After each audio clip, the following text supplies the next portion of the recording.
আজকে দেখাতে চলেছি নবদ্বীপের যে বিশেষ প্রতিমাগুলো হয়, কোনোটা উচ্চতা 30 ফুটের, কোনোটা উচ্চতা 25 ফুটের। তাই ব্লগটি আর বেশি দেরি না করে ব্লগটি শুরু করছি। এটা হলো রাজরাজেশ্বরী গঙ্গা মাতা। বেশ লাগছে কিন্তু মায়ের প্রতিমাটি দেখতে, তোমাদেরকে একটু জুম করে দেখাচ্ছি। একদম দারুণ লাগছে, কি অপূর্ব মায়ের মুখখানে, জাস্ট মন জুড়ে যাচ্ছে দেখে। এখানে মা কালীর মূর্তিটি জাস্ট দারুণ লাগছে, অসাধারণ।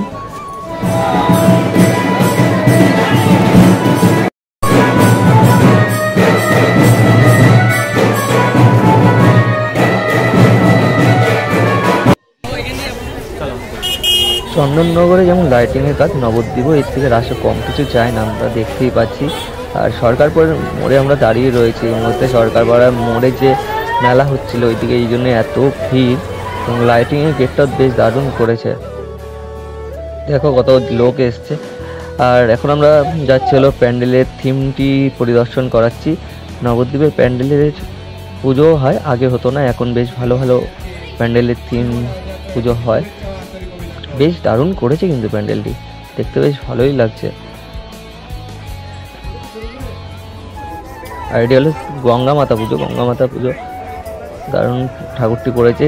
আর এখানে তিন যেহেতু করে, এখানে মনে হয় মূর্তিটি ভেতরেই তৈরি করা হয়। আর এখানে বিষ্ণুপ্রিয়া রেলগেট, 1 নম্বর রেলগেট দিয়ে নেমে এখানে জগন্নাথের মূর্তিটি দেখতে পাবেন আপনারা, বেশ সুন্দর লাগছে সচরাচর। রণচণ্ডী মাতা মালঞ্চপাড়া।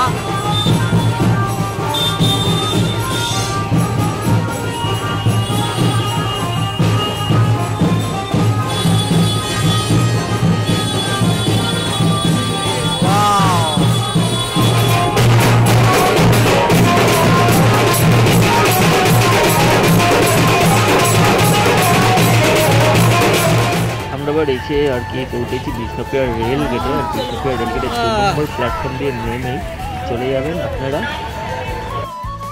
এবার চলে আসলাম আমরা ঢোলগোবিন্দপুর। আর ঢোলগোবিন্দপুরে যে প্যান্ডেলটি করেছে, এটি হলো মাটির ঘরের রায় কিশোরী। প্যান্ডেলটি জাস্ট মুগ্ধ করার মতো করেছে, একদম ঝিঙ্কু লাইটিং দিয়ে করেছে প্যান্ডেলটি, একদম দেখতেও জাস্ট ওয়াও লাগছে। যাক, ভেতরে এবার গিয়ে আমরা আমাদেরকে ভেতরের প্যান্ডেলের কেমন করেছে এবং মায়ের প্রতিমা কেমন করেছে সেটি আমি এবার এখানে থিম কি হয়েছে বল? মাটির ঘরে রায় কিশোরী। হ্যাঁ, মাটির ঘরে রায় কিশোরী। মাটির ঘরে রায় কিশোরী।